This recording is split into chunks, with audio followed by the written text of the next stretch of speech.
Hello friends, UPSC Gurukul सहयोग हमारा मंजिल आपकी में आपका स्वागत है। दोस्तों, आज हम लोग लेकर के आए हैं आधुनिक भारत के इतिहास से। यहाँ पे जो हम लोग लगातार डिस्कस कर रहे थे उसमें हम लोग लास्ट वीडियो में पढ़ा था स्वदेशी आंदोलन के बारे में। और स्वदेशी आंदोलन में हम लोग मुख्य रूप से यहाँ पे देख पाए थे कि कैसे स्वदेशी आंदोलन चला और उस हिसाब से फिर बंगाल का विभाजन कर्जन के द्वारा कर दिया जाता है। उसी से आगे हम लोग अब बढ़ेंगे, जिसमें कवर करने वाले हैं आज इस वीडियो में। जैसे कांग्रेस अधिवेशन के बारे में मुख्य रूप से देखेंगे, जो बंगाल विभाजन के बाद हुआ था 1905 वाला, फिर 1906 का कलकत्ता का अधिवेशन। उसके बाद इसमें मुस्लिम लीग 1906 की स्थापना हम लोग देखेंगे। फिर सूरत फुट, जो कि कांग्रेस का पहला विभाजन हुआ था 1907 में, उसके बारे में हम लोग कवर करेंगे। और मार्ले मिंटो सुधार, जो कि अधिनियम लाया था 1909 में, यह एक सांप्रदायिक चुनाव के लिए अधिनियम लाया गया था, इसको कवर करेंगे। और अंतिम में हम लोग दिल्ली दरबार, जो 1877 और 1903 और 1911 में 3 दिल्ली दरबार आयोजित किए गए थे, उसके बारे में जानेंगे। और अंततः बंगाल विभाजन कैसे रद्द हो जाता है उसके बारे में हम लोग इसको देख करके इस वीडियो को कंप्लीट करेंगे। तो डायरेक्ट चलते हैं हम लोग डिस्कशन में, देखते हैं क्या महत्वपूर्ण तथ्य हैं उसको हम लोग आज पढ़ने जा रहे हैं। आइए चलते हैं हम डिस्कशन में। यहाँ पे देखिए दोस्तों, सबसे पहले हम लोग लास्ट वीडियो में जो पढ़ा था वहाँ से उसको कनेक्ट करते हुए आगे बढ़ेंगे, जिसमें हम लोग ने देखा था कि अतिवादी चरण की तरफ हम लोग बढ़ रहे थे कि कैसे अतिवादी चरण यहाँ पे भारत में उभरा, जो कि कांग्रेस का शुरू का जो चरण था उदारवादी चरण, जिसको कि नरम दल का मुख्य रूप से वहाँ पर योगदान हुआ करता था। उसके बाद इसी में धीरे धीरे फिर अतिवादी चरण कांग्रेस का आता है, जो कि मुख्य रूप से इसमें गर्म दल के व्यक्ति जो होते हैं उनका इसमें प्रभुत्व बढ़ता जाता है, इनका प्रभाव बढ़ता जाता है। तो अतिवादी चरण की तरफ हम लोग बढ़ रहे थे, जिसमें मुख्य रूप से 1905 से लेकर के 1914 के बीच में ये अतिवादी चरण का समय होता है। इसी के बारे में हम लोग आगे अब बढ़ते जाएंगे और उसमें देखेंगे क्या क्या चीज़ें महत्वपूर्ण घटनाएं हुई थी। सबसे पहले तो इस अतिवादी चरण को हम लोग इस नाम से भी जानते हैं, गांधी से पूर्व का भारत, क्योंकि गांधी जी तो 1915 में 9 जनवरी को भारत आते हैं। उसके बाद गांधी युग शुरू होता है। जैसे भारत के स्वतंत्रता आंदोलन की बात करें तो फिर हम लोग यहाँ पे अभी गांधी से पूर्व के भारत के बारे में हम लोग पढ़ने जा रहे हैं, जिसमें अतिवादी चरण चल रहा है। उसमें लास्ट वीडियो में हम लोगों ने देखा था कि स्वदेशी आंदोलन जो हुआ था वह 7 अगस्त 1905 को विधिवत शुरू हुआ था कलकत्ता के टाउन हॉल से। इसके बारे में हम लोगों ने देख लिया था। यह स्वदेशी आंदोलन लगभग 1908 तक आते आते थोड़ा धीमा पड़ गया था। इसके कई कारण हैं जिसको हम लोग अभी समझेंगे। उसके बाद बंगाल जो विभाजन हुआ था कर्जन के द्वारा मुख्य रूप से 19 जुलाई 1905 को तो घोषणा की गई थी कि 19 जुलाई 1905 को घोषणा कर दी गई थी कि बंगाल का विभाजन एकदम होने वाला है। और यह प्रभावी बंगाल विभाजन जो हुआ था वह 16 अक्टूबर 1905 से प्रभावी हो गया था, लागू हो गया था। इन चीज़ों के बारे में हम लोगों ने लास्ट वीडियो में देखा था। अब इसमें महत्वपूर्ण बात क्या थी कि स्वदेशी आंदोलन में सबसे उस समय तक का सबसे बड़ा आंदोलन था और इसमें हर एक वर्ग के लोगों की इसमें भूमिका थी, अपना अपना योगदान था। चाहे महिलाओं की बात करें, चाहे छात्रों की बात करें, चाहे अन्य प्रबुद्ध लोगों की बात करें और कुछ किसानों की भी बात करें या बड़े बड़े ज़मींदारों की भी बात करें, सभी का इसमें योगदान था। लेकिन मुख्य रूप से इसमें उच्च एवं मध्य वर्ग के जो मुस्लिम लोग थे, जो कि बुद्धिजीवी लोग थे, उनका इसमें बहुत ज़्यादा योगदान नहीं मिल पाया था। साथ ही साथ मुस्लिम किसानों का इसमें बहुत ज़्यादा योगदान नहीं मिल पाया था। इस बात को ध्यान रखेंगे, स्टेटमेंट में करके ये पूछा जा सकता है कि स्वदेशी आंदोलन में इसका योगदान था या नहीं था। तो उच्च वर्ग के और मध्यम वर्ग के जो बुद्धिजीवी मुस्लिम वर्ग थे उनका योगदान इस स्वदेशी आंदोलन में नहीं था और मुस्लिम किसानों का बहुत ज़्यादा इसमें आंदोलन में योगदान नहीं था। हाँ, कुछ मुस्लिम वर्ग के लोग इसमें ज़रूर शामिल थे, लेकिन ज़्यादातर इसमें शामिल नहीं रहे थे। उसके बाद क्या हुआ कि यह जो बंगाल विभाजन हुआ था इसका मुख्य रूप से समर्थन यदि कहें तो सलीमुल्लाह जो थे, मोहम्मद सलीमुल्लाह जो थे, सलीमुल्लाह खां, वो ढाका के नवाब थे। उन्होंने बंगाल विभाजन का समर्थन किया था, क्योंकि बंगाल का विभाजन करके ढाका को इसकी पूर्वी बंगाल की राजधानी घोषित कर दी गई थी। इसलिए सलीमुल्लाह इस विभाजन का स्वागत किए थे और यही सलीमुल्लाह के इस विभाजन के स्वागत के बाद धीरे धीरे मुस्लिम लीग का वहाँ पे आगे चल करके जन्म होता है, जो सलीमुल्लाह के नेतृत्व में ये मुस्लिम लीग का वहाँ पे गठन होगा। तो इसके बारे में भी हम लोग आगे देखेंगे। अब ये जो स्वदेशी आंदोलन चला और बंगाल विभाजन जो हुआ उसके बाद की स्थिति क्या बनी, इसमें मुख्य रूप से 2 दल उभर करके आए। एक दल उभर करके आए अतिवादी जिसमें कि जिसको गरम दल कहते हैं, और उसमें ये दूसरा निकल करके मुस्लिम लीग का गठन। अब इसमें क्या था, जो बंगाल विभाजन या स्वदेशी आंदोलन जो चल रहा था, इसमें दो धड़ में कांग्रेस बटी हुई थी। गरम दल का कहना था कि ये स्वदेशी आंदोलन या बहिष्कार आंदोलन जो है यह पूरे भारत में चलाया जाए और संपूर्ण भारत में स्वतंत्रता का बिगुल फूंका जाए इस आंदोलन के माध्यम से। लेकिन वहीं पे जो नरम दल के लोग थे, अति उदारवादी जो थे, उनका मानना था कि यह आंदोलन सिर्फ बंगाल में ही चलाना है और सिर्फ स्वदेशी आंदोलन चलाना है, विदेशी का बहिष्कार ये बंगाल के क्षेत्रों में ही, आसपास के क्षेत्रों में ही करना है, क्योंकि हमारे पास उतना बड़ा जनाधार नहीं है जिससे हम पूरे भारत में इसको कवर कर पाएँ। तो दोनों का अपना अपना, गरम दल का, नरम दल का अपना अपना मत था, जिसके कारण इन दोनों में धीरे धीरे विवाद बढ़ना शुरू हुआ कि गरम दल संपूर्ण भारत की मांग कर रहे थे इस आंदोलन को चलाने के लिए, नरम दल इसको सिर्फ बंगाल और उसके आसपास के क्षेत्रों में ही चलाना चाहते थे। इसको लेकर के दोनों में विवाद होना शुरू हो गया और इसका कारण इस विवाद के बाद जो है स्वदेशी आंदोलन और बंगाल विभाजन के बाद जो है यहाँ पे अतिवादी का धीरे धीरे उदय हो जाता है, मतलब गरम दल का उदय होता है और मुस्लिम लीग का जो है यहाँ पे आगे चल करके गठन होता है, क्योंकि ब्रिटिश की नीति थी कि मुस्लिम जो भी वर्ग के लोग हैं उनको इस कांग्रेस के आंदोलन से अलग किया जाए, यह इनकी नीति थी। तो इन्हीं चीज़ों के बारे में हम लोग अभी आगे पढ़ने वाले हैं। देखते हैं क्या महत्वपूर्ण तथ्य हैं, आगे चलते हैं किस दिशा में हम लोग अभी पढ़ने जा रहे हैं। अब देखिए, वो तो पीछे हमने कनेक्ट कर दिया कि पिछले वीडियो में जो हमने किया था उसके आगे। अब क्या है कि 1905 से 1914 के बीच जो है अतिवादी चरण जो है गांधी युग से पूर्व के भारत में जो है हम लोग क्या क्या पढ़ने जाएंगे। सबसे पहले हम लोग देखेंगे कि 1905 में जो बनारस में गोखले के नेतृत्व में कांग्रेस का अधिवेशन हुआ था उसके बारे में पढ़ेंगे और इसमें क्या महत्वपूर्ण बात निकल कर आई थी उसको समझेंगे। फिर 1906 के अधिवेशन को देखेंगे जो कि कांग्रेस का अधिवेशन कलकत्ता में हुआ था दादा भाई नौरोजी के नेतृत्व में, तो इसको हम लोग यहाँ पे देखेंगे और किस प्रकार से स्वराज की मांग सबसे पहले यहाँ पे शुरू किया गया था, इसमें ये देखेंगे। फिर 1906 में देखेंगे मुस्लिम लीग का गठन जो ढाका में हुआ उसके बारे में देखेंगे और इस मुस्लिम लीग का गठन का मकसद क्या था कि मुस्लिम वर्ग के जो बुद्धिजीवी लोग हैं उनको कांग्रेस से अलग करके विभाजित कर देना, हिंदू मुस्लिम के सांप्रदायिकता को बढ़ा देना। फिर 1907 के फूट को देखेंगे, 1907 में किस प्रकार से कांग्रेस का विभाजन हो जाता है, इसमें कांग्रेस का पहला विभाजन होता है 1907 में, इसके बारे में थोड़ा डिटेल देखेंगे। फिर 1909 के मार्ले मिंटो सुधार, जैसे सांप्रदायिक निर्वाचन का इसको संज्ञा दी गई थी, तो सांप्रदायिक निर्वाचन किस प्रकार से मार्ले मिंटो सुधार के माध्यम से आता है इसको हम लोग समझने जा रहे हैं। फिर अंत में इसमें 1911 में दिल्ली दरबार के बारे में पढ़ेंगे जो कि तीसरा दिल्ली दरबार था, साथ ही साथ अन्य जो दिल्ली दरबार थे उसे भी हम लोग इसमें देखने जा रहे हैं। इसमें बंग भंग जो है बंगाल विभाजन को रद्द कर दिया जाता है और दिल्ली को नई राजधानी घोषित कर दी जाती है, कलकत्ता से हटा करके दिल्ली को राजधानी बना दी जाती है। तो आज जो हम लोग इसमें करेंगे तो यहाँ तक पढ़ेंगे, दिल्ली के दरबार तक पढ़ेंगे और रेस्ट जो आगे का वीडियो आएगा उसमें इसका एक भाग जो है इसी अतिवादी चरण का मुख्य रूप से क्रांतिकारी गतिविधियाँ जो हुई थी भारत में, जो क्रांतिकारी लोग यहाँ पे अपना एक्टिविटी किए थे उनके बारे में देखेंगे। मुख्य रूप से 1870 से 1915 के बीच में मुख्य जो क्रांतिकारी गतिविधियाँ हुई थी, जिसमें कि हम लोग बहुत सारे एक्टिविटीज़ को देखेंगे, जैसे कि उसमें हम लोग कई लोगों को फांसी दे दी गई थी, कई लोग इसमें कि यहाँ बम कांड के कई काम इसमें इन्वॉल्व हुए थे बम कांड में, तो उन चीज़ों को हम लोग देखेंगे जो कि देश में भी कई क्रांतिकारी गतिविधियाँ किया जाएगा और विदेश में भी क्रांतिकारी गतिविधियाँ होती है। तो इन चीज़ों को आगे के वीडियो में देखेंगे। अब यह जो काल है जो कि 1905 से लेकर के 1911 तक, ये मुख्य रूप से मिंटो द्वितीय का काल है, जिसका कार्यकाल मिंटो द्वितीय का 1905 से 1910 के बीच में मुख्य रूप से इसका कार्यकाल था।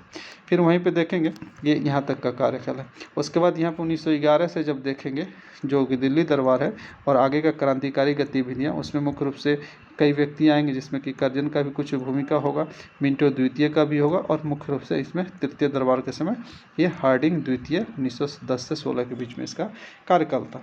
इसमें मिंटो को ही जो ये सांप्रदायिक निर्वाचन का चुनाव होता है, मार्ले मिंटो सुधार के कारण मिंटो को भारत में सांप्रदायिकता का जनक की संज्ञा दे दी गई थी। तो इन्हीं चीज़ों को हम लोग डिटेल में पढ़ने जा रहे हैं, चलिए हमारे साथ बने रहिए। आगे देखते हैं क्या है महत्वपूर्ण तथ्य। अब देखिए, आगे बढ़ने से पहले कुछ चीज़ को समझ लीजिए, जैसे कि उदारवादी या अतिवादी, इन दोनों चीज़ों को समझिए। क्या है ये उदारवादी या नरम दल। इसमें इनका क्या मकसद होता था मुख्य रूप से कि ये संवैधानिक सुधार की बात करते थे। जो नरम दल थे, जो आंदोलन अपना चलाना चाहते थे, उसमें यह चाहते थे कि संवैधानिक सुधार के माध्यम से हम प्रशासन में भारतीयों की भागीदारी के माध्यम से और जनता में राजनीतिक चेतना उत्पन्न करके हम अपने आंदोलन को आगे बढ़ाएंगे और उसको हम अपने स्वतंत्रता की ओर ले जाएंगे। इसमें मुख्य रूप से इनका ये मानना था। इसमें नरम दल के जो प्रमुख नेता थे खास करके दादा भाई नौरोजी, फिरोज शाह मेहता, ये सबसे महत्वपूर्ण थे। फिरोज शाह मेहता, दिनशा वाचा, WC बनर्जी, सुरेंद्र नाथ बनर्जी, गोखले, ऐसे महत्वपूर्ण लोग थे जो कि नरम दल से संबंधित थे। इसमें मुख्य इनका मांग था स्वशासन। क्या मांग था इनका? स्वशासन की मांग थी नरम दल का। स्वशासन का अर्थ ये था कि उपनिवेश के अंदर, मतलब ब्रिटिश का यहाँ साम्राज्य होगा लेकिन उसके अंदर जो हम सरकार चलाएंगे वो हमारा सरकार होगा, ब्रिटिश का सरकार नहीं होगा। मुख्य रूप से हमारा सरकार होना चाहिए, ये इनका मुख्य उद्देश्य था स्वशासन का। अब अतिवादी की बात कर लें, ये जो गरम दल की बात करें तो गरम दल में मुख्य बात क्या था? गरम दल का मेन बात ये था कि गरम दल में जो है स्वराज की मांग करते थे। अब ये स्वराज की मांग का मतलब क्या था? इनका मांगना था, गरम दल का कहना था कि हम लोग जो है यहाँ पे जो भी शासन चलाएंगे ये हमारा शासन होगा, इसमें ब्रिटिश की उपस्थिति नहीं होगी, इसमें ब्रिटिश का कोई योगदान नहीं होना चाहिए, पूर्ण रूप से मेरा शासन, हमारा शासन होना चाहिए। ये गरम दल का मांग था। स्वशासन की जगह पे ये स्वराज की मांग करते थे, नरम दल स्वशासन की मांग करते थे। मतलब ब्रिटिश की उपस्थिति में शासन चलाना वो नरम दल का मांग था। और गरम दल का मांग था कि नहीं, हम सिर्फ अपना राज्य अपने हिसाब से चलाएंगे, इसमें ब्रिटिश की कोई उपस्थिति नहीं होनी चाहिए। और मुख्य रूप से अतिवादी जो गरम दल है 1906 से हावी होना शुरू हो गए थे, जिसको आगे हम लोग समझेंगे। तो यह स्वराज की मांग सबसे पहले कलकत्ता का जो 1906 का अधिवेशन होता है उसी में दादा भाई नौरोजी के द्वारा जो है कांग्रेस के अधिवेशन में ये पहली बार स्वराज की मांग या स्वराज का शब्द प्रयोग में लाया गया था, जो कि आगे हम लोग देखेंगे। जो कि ये कलकत्ता का अधिवेशन दादा भाई नौरोजी के द्वारा, जो उसका तीसरा अधिवेशन था, हम लोग पहले ही कांग्रेस का अधिवेशन में इस बात को पढ़ चुके हैं। उसमें इनका अतिवादी या गरम दल का अन्य क्या मांग था कि ये वो नरम दल संवैधानिक सुधार की मांग करते थे। संवैधानिक सुधार के आधार पर ये अपना आंदोलन चलाना चाहते थे, लेकिन गरम दल असंवैधानिक तरीका को भी अपनाना चाहते थे, हिंसात्मक प्रतिरोध करना चाहते थे, उग्र आंदोलन के माध्यम से अपना स्वतंत्रता को ये हासिल करना चाह रहे थे, ऐसा इनका मेन मानना था। और इसमें गरम दल में मुख्य रूप से जो व्यक्ति थे, उन मुख्य व्यक्ति की यदि बात करें तो तिलक जी सबसे महत्वपूर्ण थे। उसके बाद लाला लाजपत राय थे, बिपिन चंद्र पाल थे, जिसको कि लाल इसमें तिलक जी को बाल गंगाधर तिलक को और लाला लाजपत राय को, बिपिन चंद्र पाल को लाल बाल पाल के नाम से भी हम लोग जानते हैं। और इसमें महत्वपूर्ण जो व्यक्ति थे खास करके अरविंद घोष थे, जो गरम दल के नेता थे। यहाँ पे थोड़ा सा बात कर लें तिलक जी के बारे में। तो तिलक जी को गांधी जी के अग्रगामी के रूप में उस समय तक जाना जाता था कि गांधी से पहले यहाँ पे कौन गांधी का पथ प्रदर्शक रहा, वो तिलक जी को माना जाता था। और इनका कहना था कि हमारा उद्देश्य आत्मनिर्भरता है, भिक्षावृत्ति नहीं है। तो यह क्वेश्चन पूछा जा सकता है कि किसने कहा था हमारा उद्देश्य आत्मनिर्भरता है, भिक्षावृत्ति नहीं है। वो स्वदेशी आंदोलन के समय या उसके बाद के चरण का जो ये अतिवादी चरण का काल था, उसमें तिलक जी ने ऐसा कहा था कि हमारा उद्देश्य आत्मनिर्भरता है, भिक्षावृत्ति नहीं है। वहीं पे लाला लाजपत राय ने, इटली के एक नेता थे मैजिनी, इटली के क्रांतिकारी नेता मैजिनी को इन्होंने अपना गुरु माना था, लाला लाजपत राय। इस चीज़ को भी ध्यान में रखेंगे, उसको आगे लेकर के ये उनके क्रांतिकारी आंदोलन को अपना आदर्श मानते हुए लाला लाजपत राय भी इस आंदोलन में, गरम दल के आंदोलन में आगे अपना नेतृत्व प्रदान करते हैं। इसको हम लोग देखेंगे।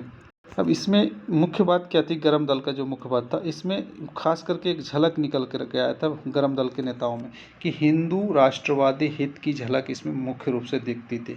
हिंदू राष्ट्र, हिंदू के लिए, हिंदू के प्रति इसमें काफ़ी झलक दिखती। जो भी योजना ये लोग बनाते थे तो हिंदू को समर्पित और हिंदू के पक्ष में ज़्यादा इसका झुकाव होता था। इसको कैसे समझेंगे? जैसे कि इसमें मुख्य रूप से जो गौवध प्रतिबंध का जो इन्होंने समर्थन किया था तिलक जी, ये गणपति उत्सव 1893 में, या शिवाजी उत्सव 1895 में, या अन्य ऐसे बहुत सारे कार्य किए थे, जिससे ये अतिवादी जो है या गरम दल जो है, इनके एक्टिविटी में मुख्य रूप से हिंदू राष्ट्रवादी हित की झलक दिखती थी, जिसके कारण इसमें मुस्लिम वर्ग के लोगों को यहाँ से अंग्रेज़ों के द्वारा अलग करने में आसानी मिली, उसको हेल्प मिला, जिसके कारण ये कांग्रेस का दल जो है दो धड़े में आगे चल के बढ़ जाता है। एक तो अतिवादी जो है गर्म दल है और उदारवादी जो है वो नरम दल है, उनके बीच में समन्वय नहीं बन पाता है। एक स्वशासन की मांग करते थे जो कि नरम दल थे, और स्वराज की मांग करते थे जो कि गर्म दल थे।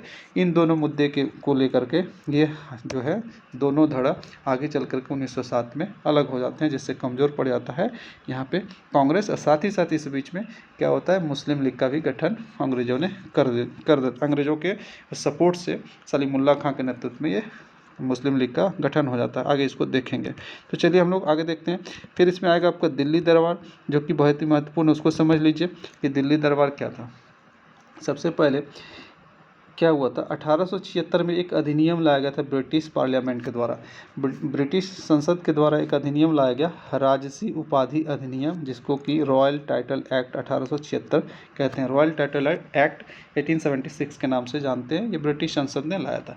इसमें मुख्य रूप से क्या कहा था कि जितने भी उपनिवेश हैं ब्रिटेन का अलग अलग देशों में, वहाँ पे क्या करेंगे, जो हमारी सरकार होगी वो हमारी सरकार हमारे जो ब्रिटेन के राजा या महारानी होंगी, सम्राट या महारानी होंगी, उनको अपने उपनिवेश के माध्यम से, उपनिवेश के तरफ से उसको सम्राट या साम्राज्ञी की उपाधि देने की वहाँ पे घोषणा करेंगे। ऐसा इन्होंने कार्यक्रम चलाया था राजसी उपाधि अधिनियम के द्वारा। तो इसी राजसी उपाधि अधिनियम को जब लाया गया तो सबसे पहले इसमें कुल 3 दिल्ली दरबार हुए इंडिया में। तो कुल 3 में सबसे पहले क्या हुआ, 1 जनवरी 1877 को लीटन ने दिल्ली दरबार को आयोजित किया, और इस दिल्ली दरबार में मुख्य रूप से महारानी विक्टोरिया को साम्राज्य की या साम्राज्ञी की उपाधि दी, महारानी माना। और यहाँ पे दिल्ली दरबार पहले में लीटन ने ये अपने ब्रिटेन की महारानी को यहाँ पे उपाधि धारण की, संवैधानिक रूप से इन्होंने मान्यता दिया अपने उपनिवेश की तरफ से, भारत के उपनिवेश की तरफ से। इससे मुख्य बातें क्या निकल करके आई थी, इस महारानी के विक्टोरिया को जो साम्राज्ञी की उपाधि दी गई, उसमें मुख्य बातें इस दिल्ली दरबार में, फर्स्ट दिल्ली दरबार में लीटन के समय निकल करके आया कि स्वतंत्र भारत का अभियान जो है औपचारिक तौर पे इसी को माना गया था कि भारत में जो स्वतंत्र भारत का अभियान जो है वो शुरू हुआ था 1 जनवरी 1877 के दिल्ली दरबार से। ऐसा औपचारिक यहाँ पे शुरुआत होने की बात कही जाती है। तो यदि क्वेश्चन यदि पूछ लिया जाए कि स्वतंत्र भारत अभियान औपचारिक तौर पर कब शुरू हुआ था, तो पहला दिल्ली दरबार जो कि दिल्ली दरबार हुआ था लीटन के समय में 1 जनवरी 1877 को, इस महारानी विक्टोरिया को साम्राज्ञी की उपाधि दी गई थी। और इसमें खास करके बात ऐसा क्यों कहा गया था स्वतंत्र भारत अभियान औपचारिक तौर पे शुरू हुआ, क्योंकि इसमें गणेश वासुदेव जोशी थे एक महत्वपूर्ण व्यक्ति। ऐसे तो बहुत सारे लोग, बहुत राजा महाराजा इसमें सम्मिलित होते थे, लेकिन खास करके एक व्यक्ति के बारे में पूछा जाता है, गणेश वासुदेव जोशी, जो पूना सार्वजनिक सभा से जुड़े हुआ करते थे, इनके सदस्य थे मुख्य रूप से। तो गणेश वासुदेव जोशी जो है, ये मुख्य रूप से हाथ से कती हुई जो खादी का वस्त्र था उसको पहन करके इसमें सम्मिलित हुआ था। ये क्वेश्चन कहीं पूछा गया किसी एग्जाम में, मुझे ध्यान है कि पूछा था कि वह कौन व्यक्ति थे जो महारानी विक्टोरिया के उपाधि वाले दिल्ली दरबार में, या लीटन के दिल्ली दरबार में, या प्रथम दिल्ली दरबार में हाथ से कती खादी वस्त्र का उपयोग करके, पहन करके उसमें सम्मिलित हुए थे। तो वे थे गणेश वासुदेव जोशी। इस बात को ध्यान रखेंगे। और गणेश वासुदेव जोशी ने यहाँ पे उठ करके उतने बड़ी भीड़ में यह अपनी बात कहने को यहाँ पे इसको माना जाता है, अपनी बात कहते हैं कि हम महारानी से प्रार्थना करते हैं कि वे भारत को वही राजनीतिक और सामाजिक स्तर प्रदान करें जैसा कि उनके ब्रिटिश प्रजा के पास है। तो यह बात काफ़ी बहुत ही प्रभावशाली तरीके से इन्होंने कहा था, जिसके कारण यहाँ से भारत में स्वतंत्र भारत अभियान की औपचारिक शुरुआत की बात मानी जाती है। इन्होंने, गणेश वासुदेव जोशी ने कहा था, हम महारानी से प्रार्थना करते हैं कि वे भारत को वही राजनीतिक एवं सामाजिक स्तर प्रदान करें जैसा कि उनकी ब्रिटिश प्रजा के पास उपलब्ध है। तो इस बात को इन्होंने कहा था पहले दिल्ली दरबार में। फिर उसके बाद दूसरा दिल्ली दरबार होता है कर्जन के समय में, जो 1903 में होता है कर्जन के समय में। और ये इसमें मुख्य रूप से सम्राट एडवर्ड सप्तम इसमें इसको दिया गया था ये उपाधि, और महारानी अलेक्जेंड्रा को इसको महारानी की उपाधि दी गई थी। तो दूसरा दिल्ली दरबार कर्जन के समय सम्राट एडवर्ड सप्तम को और महारानी अलेक्जेंड्रा को, इन दोनों को सम्राट और महारानी की उपाधि दी गई थी, सम्राज्ञी की घोषणा की गई थी इस सेकेंड दिल्ली दरबार में, द्वितीय दिल्ली दरबार में। इसमें खास करके क्या हुआ था कि एडवर्ड सप्तम जो है वो खुद नहीं आकर के वो अपने भाई को यहाँ पे भेज दिया था, जिसके कारण कर्जन का जो उत्साह इसमें कम भी हो गया था। ड्यूक ऑफ कनाट जो है, ड्यूक ऑफ कनाट को इन्होंने भेज दिया था अपने भाई को, एडवर्ड सप्तम खुद अपने ना आकर के इस दिल्ली दरबार में अपने भाई को भेजा, जिसके कारण कर्जन की उत्साह इसमें कम हुई थी। उसके बाद सबसे भव्य ये दिल्ली दरबार माना जाता है तीनों दिल्ली दरबार में, क्योंकि बहुत उत्साह के साथ इन्होंने दिल्ली दरबार यहाँ पे आयोजित किया था। और ये जो बंगाल विभाजन के प्रति जो इन्होंने नीति अपनाई थी और स्वदेशी आंदोलन को उग्र करने में ये एक बहुत बड़ी भूमिका निभाई थी, क्योंकि भारत में उस समय एक अकाल पड़ा हुआ था और उसके अकाल के उस कालीन पे यहाँ पे कर्जन जो है 1903 में भव्य दिल्ली दरबार आयोजित किया जाता है। इससे भी भारतीयों के मन में काफ़ी ज़्यादा आक्रोश उत्पन्न होता है, जिसके कारण स्वदेशी आंदोलन और भी तेज़ी से आगे बढ़ता है। तो सबसे भव्य दिल्ली दरबार जो कि 2 सप्ताह तक चला था। और सेना अध्यक्ष, इसमें मुख्य रूप से एक व्यक्ति की बात होती है जो सेनाध्यक्ष थे, किशनर, इन्होंने इसमें काफ़ी मुख्य रूप से अपनी भूमिका निभाई थी। और भारतीय राजा की बात करें तो रीवा के महाराजा जो थे वो हाथी पर इसमें अपना यहाँ पे चल करके सम्मिलित हुए थे तीसरे दिल्ली दरबार में। तो ये कुछ महत्वपूर्ण बात थी द्वितीय दिल्ली दरबार में कर्जन के समय 1903 में। अब यहाँ पे बात करेंगे तीसरा दिल्ली दरबार जो 12 दिसंबर 1911 को हुआ था हार्डिंग द्वितीय के समय। अब हार्डिंग द्वितीय के समय जो हुआ था इसमें जॉर्ज पंचम और महारानी मैरी, ये दोनों को यहाँ पे सम्राट और सम्राज्ञी की उपाधि दी गई थी। और एक खास बात इसमें यह खास बात कि जॉर्ज पंचम इसमें पहला ऐसा दिल्ली दरबार था और अंतिम दिल्ली दरबार था जिसमें सम्राट खुद यहाँ पर आए और खुद इसमें सम्राट की उपाधि धारण की थी। तो इसमें जॉर्ज पंचम, तीसरा दिल्ली दरबार में जॉर्ज पंचम खुद यहाँ पे आए थे और किसी भी दिल्ली दरबार में कोई यहाँ पे सम्राट या महारानी नहीं आई थी। तो यहाँ पे महारानी मैरी भी आई और सम्राट जो है खुद जॉर्ज पंचम यहाँ पे आए थे। और इसी दिल्ली दरबार में हम लोग जा कर के देखते हैं कि बंगाल विभाजन को रद्द कर दिया जाता है, क्योंकि भारत में एक उग्र आंदोलन लगातार चलता रहता है, जिसके कारण बंगाल विभाजन को रद्द किया जाता है। और मुख्य रूप से इसमें बंगाल से बिहार और उड़ीसा को अलग करके एक अलग प्रांत बनाया जाता है और असम को एक अलग प्रांत बनाया जाता है। और राजधानी को इसी दिल्ली दरबार में, तृतीय दिल्ली दरबार में हार्डिंग द्वितीय के समय कलकत्ता से राजधानी को ट्रांसफ़र कर देता है दिल्ली, जो कि 1 अप्रैल 1912 से इस राजधानी को मान्यता मिल जाती है। तो ये बहुत ही महत्वपूर्ण तथ्य थे जो कि 3 दिल्ली दरबार से क्वेश्चन पूछे जाते हैं। आगे इसमें और भी तथ्य हैं जिसको हम लोग अब आगे पढ़ेंगे। देखिए जो कि है कांग्रेस का अधिवेशन हम लोग देखेंगे और लगातार उसके बाद मौलवी मिंटू सुधार मुस्लिम लीग की स्थापना के बारे में भी आगे हम लोग पढ़ने जा रहे हैं। अब तक हम लोगों ने यह देख लिया कि किस प्रकार से कई घटनाएं यहाँ पे घटती है। अब यहाँ पे मुख्य हम लोग इस दिशा में जाएंगे कि अतिवादी लोग या गरम दल कैसे यहाँ पे अपना प्रभुत्व स्थापित करते हैं। तो गरम दल क्यों उभर कर के आए, इसमें अब आगे हम लोग बढ़ते हैं। यहाँ पे देखिए क्या हुआ था। 1905 का जो दिल्ली दरबार हुआ था, 1905 का जो कांग्रेस का अधिवेशन हुआ था बनारस में, जिसकी अध्यक्षता गोखले जी करते हैं। तो 1905 का जो बनारस अधिवेशन है कांग्रेस का, उसमें गोखले अध्यक्षता करते हैं। और इसमें मुख्य रूप से कुछ योजनाओं को पारित किया जाता है, कुछ प्रस्ताव को पारित किया जाता है, जिसमें कि बंग भंग की आलोचना की जाती है, जो बंगाल विभाजन हुआ था उसकी आलोचना की जाती है। और कर्जन की जो प्रतिक्रियावादी नीति थी, उन प्रतिक्रियावादी नीतियों की भी आलोचना यहाँ पे की जाती है। उसके बाद स्वदेशी आंदोलन के समर्थन में यह प्रस्ताव को पारित किया जाता है, उन्हें समर्थन दिया जाता है। और बंग भंग जो बंगाल विभाजन के विरोध में आंदोलन चल रहा था, उसे भी यहाँ पे समर्थन दिया जाता है, प्रस्ताव पारित किया जाता है। अब इसमें क्या हुआ था कि यह प्रस्ताव तो पारित कर दिया गया, लेकिन इसमें उदारवादी और अतिवादी एक दूसरे के बीच में ये मतभेद उत्पन्न हो गया। मतभेद उत्पन्न होने का कारण क्या था? इन दोनों का मतभेद उत्पन्न होने का कारण था उदारवादी आंदोलन को सिर्फ बंगाल में चलाना चाह रहे थे, जिसके समर्थन में यह जो है प्रस्ताव पारित हो गया था। लेकिन अतिवादी चाहते थे कि संपूर्ण भारत में आंदोलन को चलाया जाए, जो कि पूर्ण स्वतंत्रता संघर्ष की बात ये जो अतिवादी या गरम दल कर रहे थे, जिसके प्रस्ताव को यहाँ पे ठुकरा दिया गया, मुख्य रूप से नहीं माना गया। अंशतः उसमें क्या किया गया कि जो उदारवादी लोग का यहाँ पे प्रभुत्व था, उसके कारण ये उदारवादी लोगों का जो प्रस्ताव था उसे समर्थन दिया गया, उसे पारित किया गया, जिसके कारण यह जो है पूर्ण रूपेण जो है संपूर्ण भारत में स्वतंत्रता संघर्ष की बात को लेकर के आगे ये लोग नहीं बढ़े कांग्रेस, जिसके कारण इसमें किसी तरह बीच का रास्ता निकाल करके इसे समर्थन दिया गया सिर्फ आंदोलन को बंगाल में चलाने का।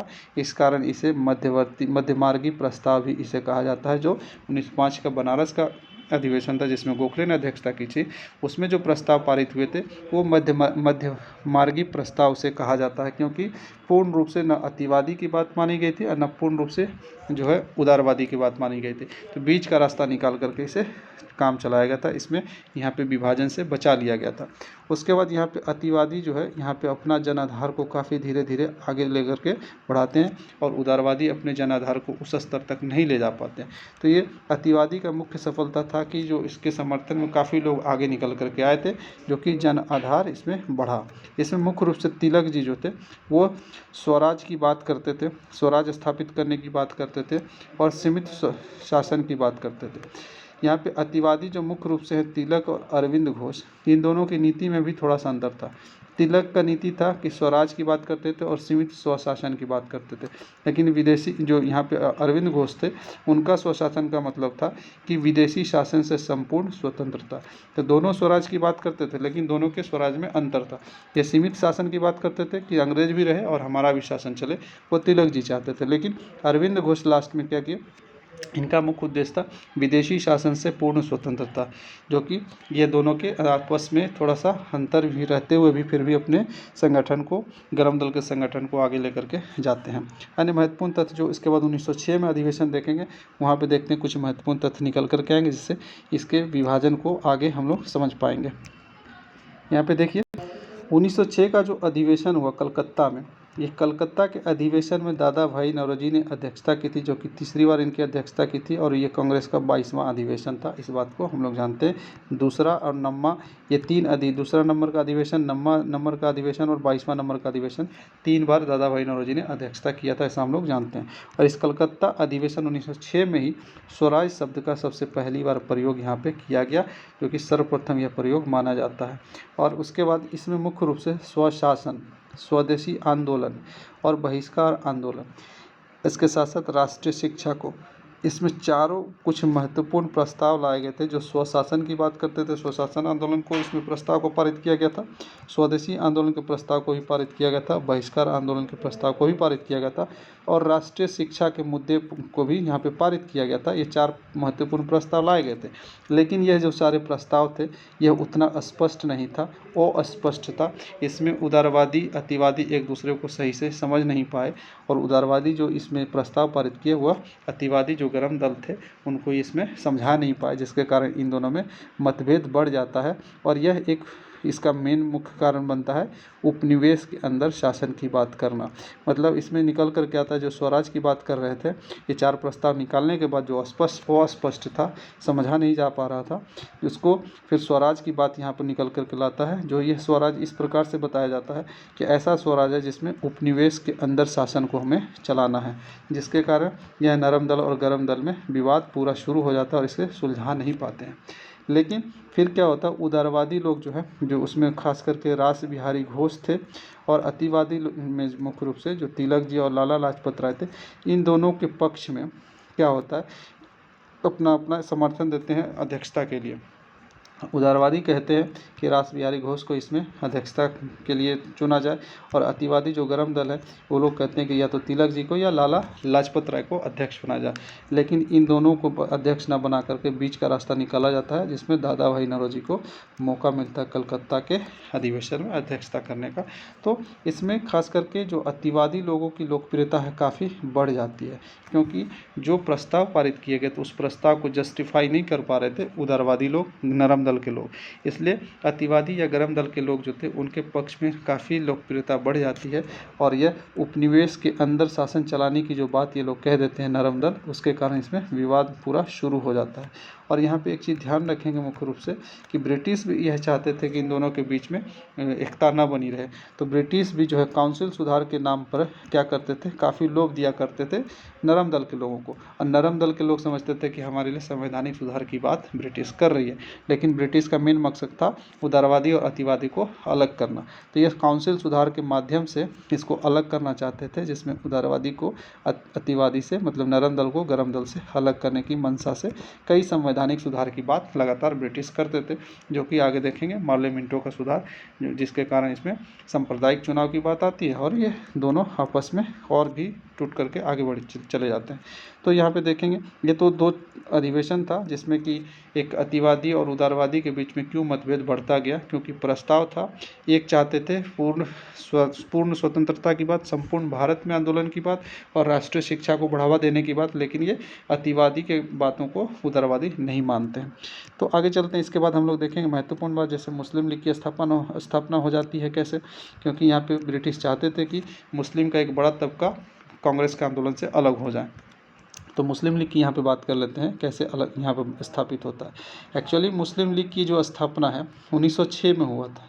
इसका मुख्य उद्देश्य था कि स्वदेशी और बहिष्कार आंदोलन जो चल रहा था भारत में, उस आंदोलन के जो जनाधार थे उसको कम करना, उस आंदोलन को कम करना। तो ये इसका मुस्लिम लीग की स्थापना का मुख्य उद्देश्य यही था ब्रिटिश का। और इसका जो मुस्लिम लीग का जो है स्थापना जो हुआ, उसमें खास करके इसका नामकरण जो किया, मुस्लिम लीग का नामकरण मुस्लिम लीग किसने दिया, मियाँ मोहम्मद शफ़ी ने दिया था, जो कि लाहौर के एक व्यक्ति थे मियाँ मोहम्मद शफ़ी, उन्होंने मुस्लिम लीग का नामकरण किया था। और इसका गठन जो है मुख्य रूप से 30 दिसंबर 1906 को हुआ था, जो कलकत्ता अधिवेशन के बाद हुआ था। तो 30 दिसंबर 1906 को ढाका में इसकी स्थापना होती है, लेकिन मुस्लिम लीग का जो हेड क्वार्टर है वो लखनऊ में होता है, इस बात को ध्यान रखेंगे। इसके मुख्य रूप से संस्थापक की यदि बात करें तो संस्थापक मुख्य रूप से नवाब सलीमुल्लाह थे, जो कि ढाका के नवाब थे, और वकार उल मुल्क थे, इनका महत्वपूर्ण नेतृत्व था वकार उल मुल्क। उसके बाद आगा खां, मोहसिन उल मुल्क और मुनीर नवाज जंग, सैयद मेहदी अली, ऐसे बहुत सारे व्यक्ति थे जो कि मुस्लिम लीग से उनके स्थापना के समय में जुड़े हुए थे। तो यहाँ पे क्वेश्चन पूछा हुआ है कि इसमें से कौन व्यक्ति मुस्लिम लीग से संबंधित नहीं थे। तो इन व्यक्तियों के नाम आपको ध्यान रखने हैं कि नवाब सलीमुल्लाह जो ढाका के थे, मुख्य रूप से ये ढाका में अपना नेतृत्व प्रदान करते थे और मुस्लिम लीग की स्थापना में इनका महत्वपूर्ण योगदान था। साथ ही साथ वकार उल मुल्क हैं, आगा खां हैं, मोहसिन उल मुल्क हैं, उसके बाद मुनीर नवाज जंग हैं और सैयद मेहदी अली हैं। ऐसे व्यक्ति यहाँ पे संस्थापक के समय, स्थापना के समय यहाँ पे जुड़े हुए थे।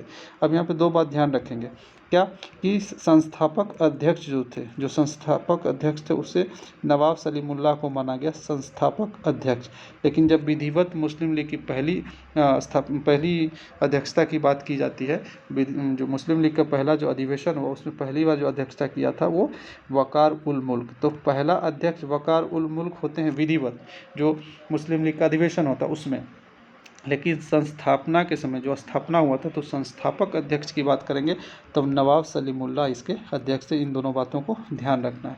बाद में ये मुस्लिम लीग आंदोलन अपना लगातार चलाते रहती है और अंततः जब स्वतंत्र हो जाता है भारत, तो मुस्लिम लीग के संगठन को भारत में ख़त्म कर दिया जाता है 15 दिसंबर 1947 को। इस बात को भी ध्यान रखेंगे और नोट करके एक बात याद रखेंगे, क्या मुस्लिम लीग का संगठन खत्म हो गया भारत में 15 दिसंबर 1947 के बाद? नहीं, उसका नाम थोड़ा सा चेंज करके बना दिया इंडियन यूनियन मुस्लिम लीग। ये नया नाम दे करके क्या चलाया, इंडियन यूनियन मुस्लिम लीग, जो कि केरल के क्षेत्र में यह संगठन को स्थापित किया गया। खास करके इसकी स्थापना की दो बात आती है, कभी कभी 10 मार्च 1948 भी और 1 सितंबर 1951 को। तो 1 सितंबर 1951 वाला ज़्यादा महत्वपूर्ण है, ये ज़्यादा अस्थायी रूप से इसकी स्थापना हो जाती है। तो 1 सितंबर 1951 में केरल के क्षेत्र में इंडियन यूनियन मुस्लिम लीग की स्थापना हो जाती है और यह इंडियन यूनियन मुस्लिम लीग भारत में चलता रहा है। उसके बाद ये इसका जो हेड क्वार्टर है, इसका हेड क्वार्टर तमिलनाडु में है, मुख्यालय इसका तमिलनाडु में है इंडियन यूनियन मुस्लिम लीग का। तो इस चीज़ को ध्यान रखेंगे, इंडियन यूनियन मुस्लिम लीग की स्थापना 1 सितंबर 1951 और मुस्लिम लीग की स्थापना 30 दिसंबर 1906, इस बात को ध्यान रखेंगे। इंडियन मुस्लिम लीग के जो अध्यक्ष थे वो उसके स्थापना के जो संस्थापक थे मोहम्मद इस्माइल थे, और वहीं मुस्लिम लीग के जो स्थापना के संस्थापक अध्यक्ष थे वो नवाब सलीमुल्लाह थे।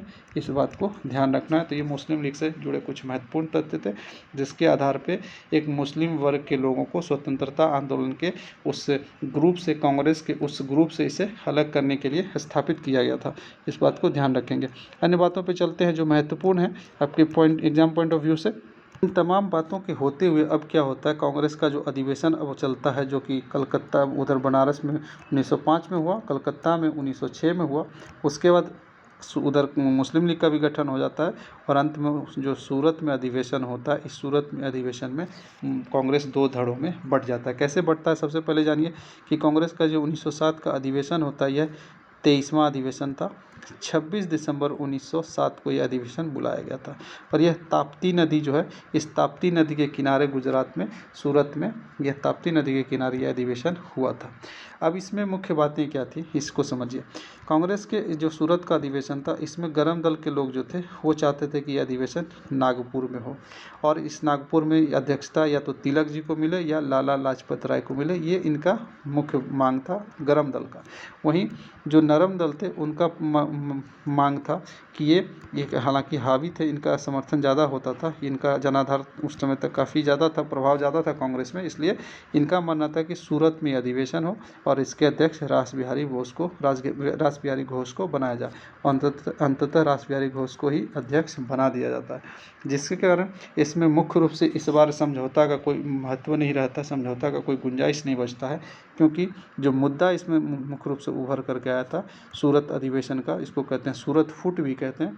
इसमें मुद्दा था कि स्वदेशी एवं बहिष्कार आंदोलन को और राष्ट्रीय शिक्षा का जो प्रस्ताव था उस प्रस्ताव को पुनः पारित कर दिया गया, और यह प्रस्ताव फिर पुनः उतना स्पष्ट नहीं था, अस्पष्ट था।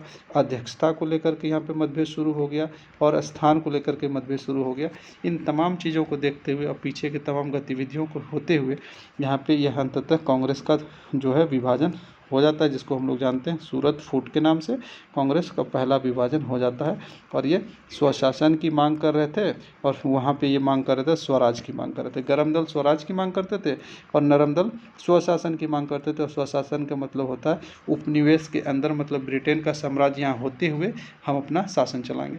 लेकिन गरम दल का ये मानना था कि हम पूर्ण शासन अपना चलाएंगे, यहाँ ब्रिटेन की कोई ज़रूरत नहीं है। इन्हीं तमाम मुद्दों को लेकर के इनमें आपस में मतभेद होता है और सूरत फूट हो जाता है, कांग्रेस का विभाजन हो जाता है। विभाजन होने के बाद स्थिति क्या बनती है यहाँ पे देख लीजिए।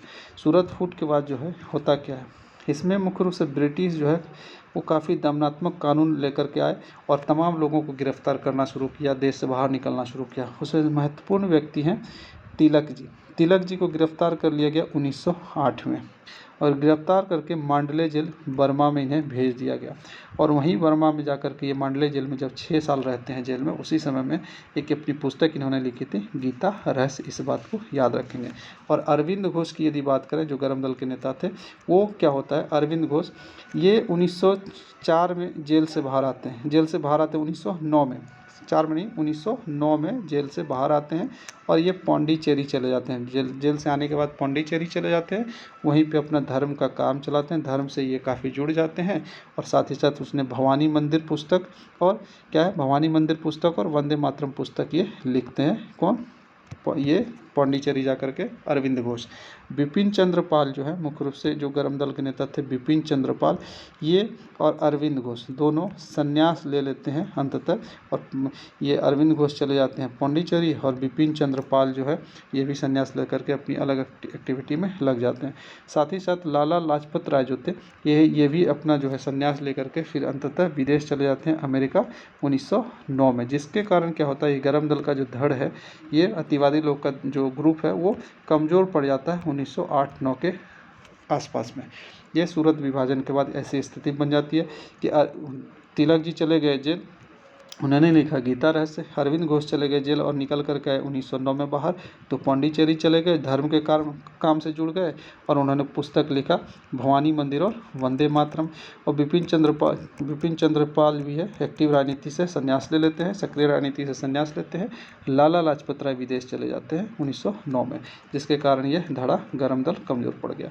1914 में जब तिलक जी निकल करके आते हैं जेल से, तो उसके बाद यह राष्ट्रीय आंदोलन को काफ़ी आगे बढ़ाने में अपना महत्वपूर्ण योगदान देते हैं, जो कि हम लोग जब पढ़ेंगे आगे वहाँ पे जब क्या कहते हैं इसमें हम लोग होम रूल लीग जो आंदोलन चलता है वो इनके नेतृत्व में, मुख्य रूप से तिलक जी के नेतृत्व में, साथ ही साथ वहाँ पे एनी बेसेंट का नेतृत्व भी अलग धड़ा है वो होम रूल लीग का, उसके बारे में भी हम लोग देखेंगे। तो सूरत में जो ये सारा फूट हुआ कांग्रेस का, उसके बारे में एक बात निकल करके आती है, महत्वपूर्ण बात। वो कहते हैं मिंटो अपने पत्र में मार्ले को, मार्ले हैं सचिव और मिंटो हैं वायसराय उस समय भारत के। तो मिंटो जो वायसराय है वो अपने सचिव मार्ले को कहते हैं पत्र में कि सूरत में कांग्रेस का पतन हमारी बहुत बड़ी जीत है। तो ये क्वेश्चन पूछा जा सकता है किसने कहा था सूरत में कांग्रेस का पतन हमारी बहुत बड़ी जीत है, तो ये कहा था मिंटो द्वितीय ने, ये भी याद रखना है, मिंटो द्वितीय। तो ये महत्वपूर्ण बात थी सूरत फूट से। अन्य महत्वपूर्ण बात यहाँ निकल करके आते हैं मार्ले मिंटो सुधार, जो कि यहाँ पे बहुत ही बड़ी घटना थी भारतीय इतिहास में। एक्चुअली मार्ले मिंटो सुधार क्यों आया था, इसके बैकग्राउंड को थोड़ा समझ लीजिए। हुआ क्या था कि 1906 में, अक्टूबर के आसपास 1906 में आगा खां के नेतृत्व में मुस्लिम प्रतिनिधि मंडल जो है वो जाकर के मिलते हैं मिंटो से जाकर के मिलते हैं। किस लिए? कि कहते हैं कि हमें पृथक निर्वाचन प्रणाली चाहिए और पृथक निर्वाचन प्रणाली की ये मांग करते हैं। पृथक निर्वाचन प्रणाली का मतलब था कि मुस्लिम लोग सिर्फ मुस्लिम लोग को ही वोट करेंगे, ऐसा इन्होंने मांग की थी। कब? 1906 में ही आगा खां के नेतृत्व में एक मुस्लिम का प्रतिनिधिमंडल जाकर के मिल करके, उसके बाद ही यहाँ पे 30 दिसंबर 1906 को जो है मुस्लिम लीग का गठन हो जाता है। इसी मांग को ध्यान में रखते हुए मार्ले मिंटो ने 1909 में क्या करते हैं, ये पृथक एवं अप्रत्यक्ष निर्वाचन प्रणाली की यहाँ पे बात कर देते हैं। यह क्या था मार्ले मिंटो सुधार? पृथक निर्वाचन प्रणाली या पृथक का मतलब हो गया कि मुस्लिम सिर्फ मुस्लिम को वोट देगा।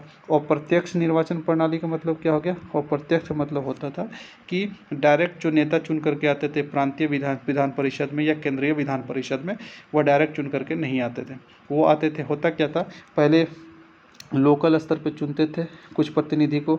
अब ये लोकल स्तर के जो प्रतिनिधि चुन करके आए, ये फिर जिला स्तर पे चुनते थे और जिला स्तर के प्रतिनिधि फिर राज्य स्तर पे चुनते थे और राज्य स्तर वाले फिर केंद्र स्तर पे चुनते थे। तो मतलब डायरेक्ट जनता ना चुन करके लोकल वाले को जनता चुनती थी और जनता जिसको चुनी वह लोकल वाले लोग जो पंचायत स्तर के लोग थे वो जिला स्तर के लोगों को चुनते थे और जिला स्तर के लोग के जो होते थे वो राज्य स्तर के लोग को चुनते थे और राज्य स्तर वाला जो है अंततः केंद्र स्तर के नेताओं को चुनते थे। तो यह इसलिए अप्रत्यक्ष निर्वाचन पद्धति कहा जाता है और जिसमें कि सांप्रदायिक और अप्रत्यक्ष निर्वाचन पद्धति कहा जाता है। पृथक इसलिए, सांप्रदायिक इसलिए क्योंकि मुस्लिम यहाँ पे मुस्लिम सिर्फ मुस्लिम को ही वोट करेगा, और प्रत्यक्ष इसलिए क्योंकि यहाँ पे डायरेक्ट जनता केंद्रीय या विधान परिषद के सदस्यों को डायरेक्ट नहीं चुनती, इसलिए अप्रत्यक्ष निर्वाचन प्रणाली की इसे संज्ञा दी गई थी। इसी को मार्ले मिंटो सुधार को ही इंडियन काउंसिल एक्ट 1909 के नाम से भी जानते हैं या भारत परिषद अधिनियम 1909 के नाम से भी जानते हैं। इसी अधिनियम को कहा जाता है सांप्रदायिक निर्वाचन प्रणाली, क्योंकि मुस्लिम सिर्फ मुस्लिम को वोट करने की भी व्यवस्था इसमें लाई गई थी। और चुनाव प्रणाली का सिद्धांत इसमें सर्वप्रथम भारत में अपनाया गया था। इस बात को भी ध्यान रखेंगे कि मार्ले मिंटो सुधार पहला ऐसा सुधार था जिसमें चुनाव प्रणाली के सिद्धांत को भारत में पहली बार मान्यता मिला था, अपनाया गया था और मान्यता मिला था। इसमें कुछ खास बात निकल करके क्या आई थी मार्ले मिंटो सुधार में? मुस्लिम मतदाता की जो आयु थी उसको कम रखा गया था हिंदू मतदाता के आयु से। मतलब मुस्लिम मतदाता की आयु जो हिंदू मतदाता होते थे उससे कम होते हुए भी अपना मतदान कर सकते थे। जैसे कि यदि 18 साल हिंदू है तो मुस्लिम मतदाता की आयु लगभग 16 साल में ही ये अपना मतदान कर सकते थे। ऐसा कुछ व्यवस्था इन्होंने किया था। एज एग्जैक्ट नहीं मैं बता रहा हूँ, एक उदाहरण दे रहा हूँ कि मुस्लिम मतदाता की आयु कम होते हुए भी वो अपना मतदान कर सकते थे, लेकिन हिंदू मतदाता उतने ही मुस्लिम मतदाता के आयु के बराबर होते हुए अपना मतदान नहीं कर पाते थे। तो ये एक बात निकल करके आई। केंद्रीय और प्रांत विधान परिषद में जो है, केंद्रीय विधान परिषद हो या राज्य के विधान परिषद हो, उसमें निर्वाचित जो सदस्य होते थे उनकी संख्या को इसमें बढ़ाया गया था। एक बात अच्छी निकल करके यहाँ पे आई थी, क्योंकि यह एक लोभ दिया गया था नरम दल के लोगों को। फिर कुछ विषयों पर इसमें क्या हुआ था, मतदान का अधिकार भी दिया गया था भारतीयों को। पहले मतदान का अधिकार नहीं दिया गया था, इससे पहले के जो 1892 का अधिवेशन था, अधिनियम था, उसमें ये कुछ विषयों पर मतदान का अधिकार नहीं था, लेकिन मार्ले मिंटो सुधार में कुछ विषयों पर मतदान का अधिकार भी दिया गया था भारतीयों को। साथ ही साथ पहली बार जो गवर्नर जनरल की कार्यकारिणी होती थी, तो गवर्नर जनरल की कार्यकारिणी में पहली बार भारतीयों को इसमें जुड़ने का मौका दिया था, इसमें जगह दिया गया था, जिसमें पहला भारतीय जो है सत्येंद्र सिन्हा हैं जो गवर्नर जनरल की कार्यकारिणी से जुड़ने वाले पहले व्यक्ति थे, जो कि मार्ले मिंटो सुधार से ये आकर के जुड़ते हैं। तीन बातों को ध्यान रखना है कि मार्ले मिंटो सुधार पृथक एवं अप्रत्यक्ष प्रणाली क्यों कहते हैं। पृथक मतलब एक मुख्य रूप से पृथक का मतलब है कि मुस्लिम के लिए, खास करके मुस्लिम लोग ही वोट करेंगे, उनके लिए अलग निर्वाचन का क्षेत्र होगा, पृथक निर्वाचन क्षेत्र भी होगा और उसके मतदाता भी अलग होंगे। साथ ही साथ यहाँ पे अप्रत्यक्ष का मतलब हुआ कि डायरेक्ट जो केंद्र और विधान परिषद में चुन करके लोग जाते थे, उसे डायरेक्ट जनता नहीं चुनती थी। और साथ ही साथ यहाँ पे मार्ले मिंटो सुधार के बाद जो है राष्ट्रवाद को जो बढ़ रहा था पूरा उस राष्ट्रवाद को कम करने के उद्देश्य से इस अधिनियम को लाया गया था। तो इस अधिनियम के बारे में बहुत सारे कुछ व्यक्ति हैं महत्वपूर्ण, जो कि अपना अपना स्टेटमेंट देते हैं, उसके बारे में जान लीजिए, जिससे कि क्वेश्चन आपके बनते हैं। जैसे कि मार्ले मिंटो सुधार ने उभरते हुए प्रजातंत्र को मार डाला, ऐसा किसने कहा, के.एम. मुंशी ने। जो उभरता हुआ प्रजातंत्र था भारत में, उसको मारने की बात किसने कहा, के.एम. मुंशी ने। तो मार्ले मिंटो सुधार भारत में उभरते हुए प्रजातंत्र को मार डाला, के.एम. मुंशी ने कहा। पृथक निर्वाचन मंडल स्थापित कर हम नाग के दांत बो रहे हैं, ऐसा किसने कहा था, मार्ले ने कहा था मिंटो को, याद रखेंगे। मार्ले जो सचिव थे, उन्होंने कहा मिंटो को कि पृथक निर्वाचन मंडल स्थापित करके हम नाग के दांत बो रहे हैं, जो नाग सांप होता है उसका दांत बो रहे हैं, विशाला दांत, जो कि आगे साबित भी हुआ। इन सुधारों से भारतीयों को कुछ प्राप्त नहीं होने वाला है, ऐसा भी इन्होंने मार्ले ने ही कहा था, मार्ले मिंटो सुधार के बारे में। और मार्ले मिंटो सुधार की तुलना कैंसर से किसने की थी, वो जवाहरलाल नेहरू ने कैंसर से मार्ले मिंटो सुधार की तुलना की थी।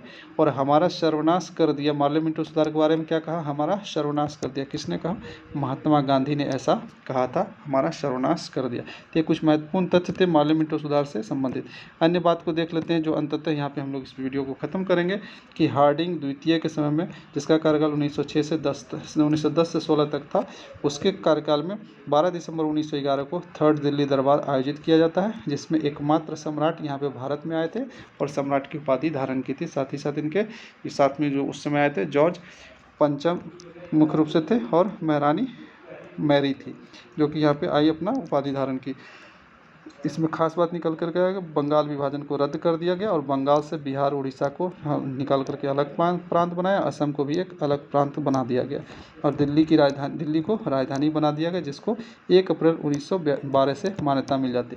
तो ये कुछ महत्वपूर्ण तथ्य थे आज के लिए। तो अगला वीडियो जब हम लोग लाएंगे, उसमें हम लोग डिस्कस करेंगे क्रांतिकारी गतिविधियाँ, जो कि आगे हम लोग डिस्कस करेंगे। आज के लिए बस इतना ही, बहुत बहुत धन्यवाद। बने रहिए हमारे साथ आगे भी, जो कि आपके मॉडर्न हिस्ट्री में यहाँ पे कंटिन्यू ये तमाम जो तथ्य वो कंप्लीट होने वाले हैं। आज के लिए बस इतना ही, धन्यवाद। जय हिंद, जय भारत, वंदे मातरम।